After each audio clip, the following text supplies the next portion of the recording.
ഇനി ഒരു സ്ഥാനാർത്ഥിയുടെ പ്രതികരണത്തിലേക്കാണ് കൊല്ലത്ത് നിന്ന് ഷമീർ തയ്യാറാക്കിയ റിപ്പോർട്ടിലേക്ക്. തെക്കൻ കേരളത്തിലെ ഏക സീറ്റാണ് കൊല്ലം പുനലൂരിലെ സീറ്റ്. അവിടെ മത്സരിക്കുന്നത് മുൻ MLA യൂനിസ് കുഞ്ഞിൻ്റെ മകൻ നൌഷാദ് യൂനിസാണ് മത്സരിക്കുന്നത്. വളരെ വൈകിയാണ് അദ്ദേഹം ഇവിടെ പ്രചരണത്തിന് ഇറങ്ങുകയും ചെയ്തത്. ന്യൂസ് മലയാളത്തിനൊപ്പം അദ്ദേഹം ചേരുകയാണ്. പ്രചരണം ഒരു അവസാന ലാപ്പിലേക്ക് എത്തുന്നു. പുനലൂർ എങ്ങനെ പ്രതികരിക്കും? പുനലൂർ ഞാൻ വളരെ വൈകി വന്നൊരു സ്ഥാനാർത്ഥിയാണ്, നിങ്ങൾ തന്നെ പറഞ്ഞു. അതിനുശേഷം ദിവസങ്ങൾക്കുള്ളിൽ UDF സംവിധാനം വളരെ ശക്തമായി പ്രവർത്തിക്കുകയും ഈ മണ്ഡലത്തിൻ്റെ എല്ലാ മേഖലകളിലും അവരെത്തിപ്പെടുകയും ചെയ്തു. അതിൻ്റെ ഒരു റിയാക്ഷൻ എന്ന് പറഞ്ഞാൽ, ഞങ്ങൾ ജനസമ്പർക്ക പരിപാടിയുമായി മുന്നോട്ട് നീങ്ങുമ്പോൾ, സ്വീകരണങ്ങൾക്ക് പോകുമ്പോൾ കച്ചവടക്കാർ, വീട്ടമ്മമാർ, സ്കൂളിൽ കോളേജിൽ പഠിക്കുന്ന കുട്ടികളൊക്കെ ഒരേ സ്വരത്തിൽ അവരുടെ ആവശ്യം ഇതാണ്: ഒരു ഭരണമാറ്റം.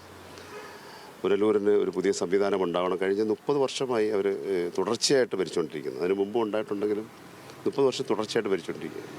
അപ്പോൾ അതിൻ്റെ ഒരു മുരടിപ്പ്, വികസന മുരടിപ്പ് മണ്ഡലത്തിൽ എല്ലാവരും ഭാഗത്തുമുണ്ട്. അതിനൊരു മാറ്റം ഉണ്ടാവണമെന്ന് പൊതുവായിട്ടുള്ള ഒരു ശക്തമായ അഭിപ്രായം നിലനിൽക്കുന്നു. അത് തന്നെയാണ് എനിക്കൊരു പോസിറ്റീവായിട്ട് തോന്നുന്നത്. അവസാന ലാപ്പിലെത്തുമ്പോഴും പുനലൂരിൽ ഒരു താരപ്രചാരകരൊന്നും വരുന്നില്ല എന്നൊരു ആക്ഷേപം പ്രവർത്തകർക്കിടയിൽ ഞാൻ കേട്ടിരുന്നു. താരപ്രചാരകർ ഈ മണ്ഡലത്തിലൊരു അവഗണന കാണിക്കുന്നുണ്ടല്ലേ? ഇവിടെ പുനലൂരിനെ സംബന്ധിച്ചുള്ള ഒരു കാര്യം ഞാൻ പറയാം. പുനലൂരിലെ UDF നേതാക്കളാണ് ഇവിടുത്തെ താരം. മനസ്സിലായില്ലേ? സ്ഥാനാർത്ഥി തന്നെയാണ് ഇവിടുത്തെ താരവും. അത് മനസ്സിലാക്കുക. അല്ല പുറത്തുനിന്നൊരു താരം, ഇത് പണ്ട് അങ്ങനെ സംഭവമില്ലല്ലോ. ഉണ്ടോ? അതാത് പ്രദേശങ്ങളിലെ ആവശ്യം അനുസരിച്ചാണ് വോട്ടുകൾ വരുന്നത്. ഇവിടുത്തെ പ്രധാനപ്പെട്ട വിഷയം എന്ന് പറയുന്നത്, ഇവിടുത്തെ ഒരുപാട് പോരായ്മകളുണ്ട്. ആ പോരായ്മകൾ തന്നെയാണ് ഇവിടുത്തെ പ്രശ്നങ്ങളും. അപ്പോൾ ഇവിടെ ഇതിന് പ്രവർത്തിക്കുന്നവർ UDF നേതാക്കളാണ് താരങ്ങൾ. അതിന് മുഖ്യ താരമായിട്ട് എന്നെ നിർത്തിയിരിക്കത്തുള്ളൂ. ഒരു പ്രശ്നവുമില്ല. ഒരു താരത്തിൻ്റെ ഒരു വിഷയങ്ങളും ഇവിടെ ആൾക്കാരുടെ ഇടയിൽ അങ്ങനെ ചർച്ചയില്ല. പിന്നെ ഈ ചിലപ്പോൾ അങ്ങനെ പറയാം, അപ്പുറത്തൊരാൾ വന്നു, ഇപ്പുറത്തൊരാൾ വന്നു.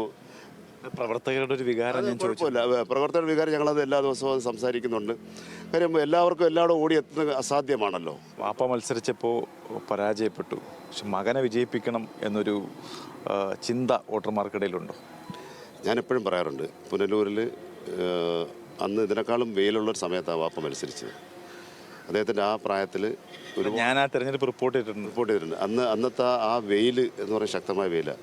അന്ന് വാപ്പ കൊണ്ട വെയിലിന് ഒരു തണലിലാണ് ഇന്ന് ഞാനുള്ളത്. കാര്യം ജനങ്ങളുടെ മനസ്സിൽ മൊത്തം അതുണ്ട്.